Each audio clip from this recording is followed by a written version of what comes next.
Guys নিবাসীমা ব্লগছলৈ আপোনালোকক পুনৰবাৰ স্বাগতম।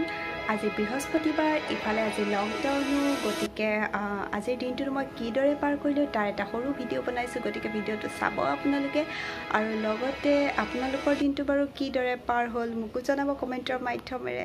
এতিয়া মই উঠোঁ, কাৰণ ৰাতিপুৱা 4:45 হৈছে এতিয়া, গতিকে উঠাৰ সময় হ'ল। শুই উঠিয়ে মই প্ৰথমতে 2 মিনিটমানৰ বাবে ভগৱানক ভাবি লওঁ, আৰু মোক এটা ধুনীয়া জীৱন দিয়াৰ বাবে ভগৱানক প্ৰথমতে মই ধন্যবাদ জনাই লওঁ ৰাতিপুৱাই। মানুহৰ আটাইতকৈ শক্তিশালী বস্তু হৈছে মনটো। মনটো শান্তিত থাকে তেতিয়াহ'লে সকলোখিনি কামেই নিয়াৰিকৈ হৈ যায়, নহয় জানো? এতিয়া মই যাব ওলাইছোঁ মৰ্ণিং ৱাকত, অলপ ভাল লাগে।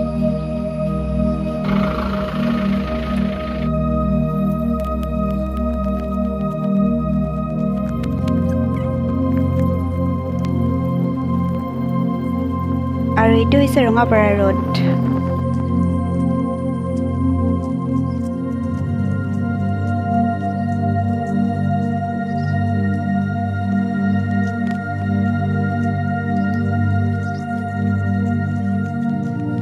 এতিয়া মই বেছি দূৰ নাযাওঁ, বালিপাৰা হাই ছেকেণ্ডেৰী ফিল্ডতে দুবাৰ খোজকাঢ়ি লৈ ঘূৰি আহিছোঁ ঘৰলৈ। এতিয়া ঘৰ যাওঁ আৰু অলপ কাম আছে, কামখিনি কৰোঁ।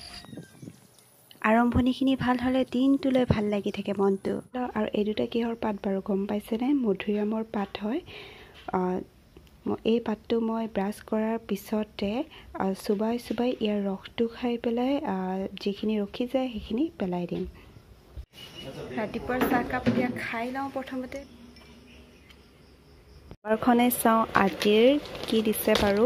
প্ৰলোভিত হৈ 3.5 লাখ টকাত কলকাতাত কিডনী বিক্ৰী এজন শ্ৰমিকৰ।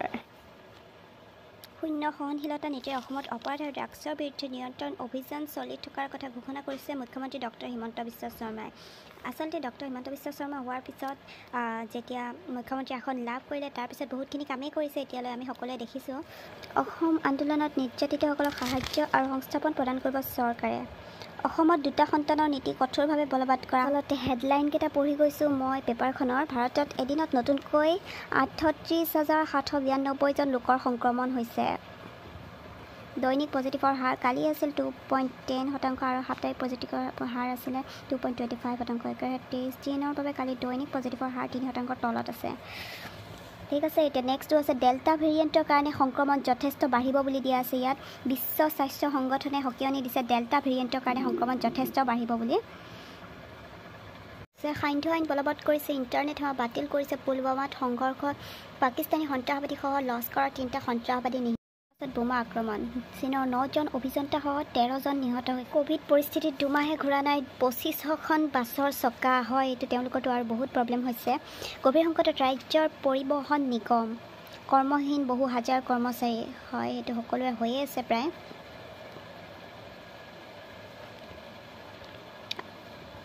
বাছৰ হেণ্ডিমেন, কণ্ডাক্টৰ বা যিসকল কৰ্মচাৰী আছে তেওঁলোকৰতো ঘৰখন চলিবৰ কাৰণেও বহুতখিনি অসুবিধা হৈছে চাগে এই ক্ষেত্ৰত।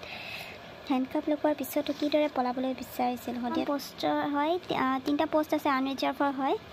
লগতে কেণ্ডিডেট 18 পৰা 40 বছৰ হ'ব লাগিব বয়স। ক্লাছ 8 পাছ হ'লে হ'ল। এইটো এডভাৰটাইজমেণ্টটো যদি কোনোবাই এপ্লাই কৰিব বিচাৰিছে তেতিয়াহ'লে এপ্লাই কৰি দিবও পাৰে। ঢিঙত সাংবাদিকৰ প্ৰতিবাদ সাব্যস্ত। 300 লিটাৰ চুলাই 87 বটল বিদেশী সুৰা জব্দ। ঘাটি ধ্বংস, নিচাজাতীয় টেবলেট জব্দ। বিলাসীপাৰাত অবৈধ সুৰাৰ ঘাটি নষ্ট। বালিপাৰাটো হৈছে মৰিখুটি, চিলনী, ঘোঁৰামাৰী আদি অঞ্চলত অভিযান চলাই কেইবাটাও চুলাই ভাটি উচ্ছেদ কৰে। খুব ভাল কাম কৰিছে এইটো। বালিপাৰা আৰু বালিপাৰা আশে পাশে থকা চাৰিদুৱাৰ, চিলনী এই অঞ্চলকেইটাত চোৱাটো খুবেই দৰকাৰ হৈ পৰিছে। নেক্সট আছে বকুৰ ডিপো তোলাল পেট্ৰলৰ সলনি পানী। 3টা ড্ৰাগছ সৰবৰাহকাৰীক জেললৈ পঠাইছে। আৰু এইটো হৈছে একেবাৰে শেষৰ পেজ। পেপাৰ পঢ়া হৈ গ'ল। এতিয়া কপালখন বিশেষকৈ অইলি হৈ থাকে আৰু সেইবাবে পিম্পলছৰ অলপ প্ৰব্লেম আছে। পিম্পলছ হয় মোৰ কপালখনত, সেইবাবে মই হালধিৰ লগত বেচন মিহলাই পেলাই মুখত কপালত অলপ ঘঁহিম বুলি ভাবিছোঁ, আৰু লগতে আধাখিনি হালধি গাখীৰৰ লগত খাম বুলি ভাবিছোঁ। এইখিনি হৈ গৈছে। হালধি মই মুখত ঘঁহিবৰ বাবে লৈছোঁ, আৰু ইয়াত দিম মই সামান্য বেচন।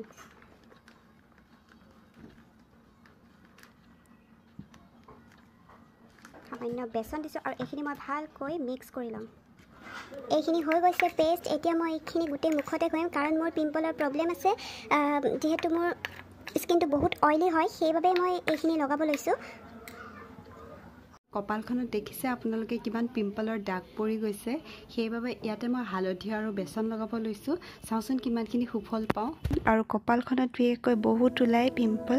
কাৰোবাৰ ওচৰত যদি কিবা ভাল পিম্পলৰ ৰিমেডি আছে আপোনালোকে মোক জনাবচোন। এতিয়া মুখ ধুই গা পা ধুই আহিলোঁ আৰু পূজা দি লওঁ ফাৰ্ষ্টত। সেইবাবে মই সত্যনাৰায়ণক পূজা কৰা আৰু সত্যনাৰায়ণৰ পূজাৰ পাঁচালিখন মই পঢ়োঁ।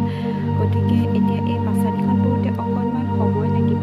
এইখিনি কৰোঁতেই মোৰ 11টা বাজি গৈছিল। গতিকে থেংক ইউ ফৰ ৱাচিং।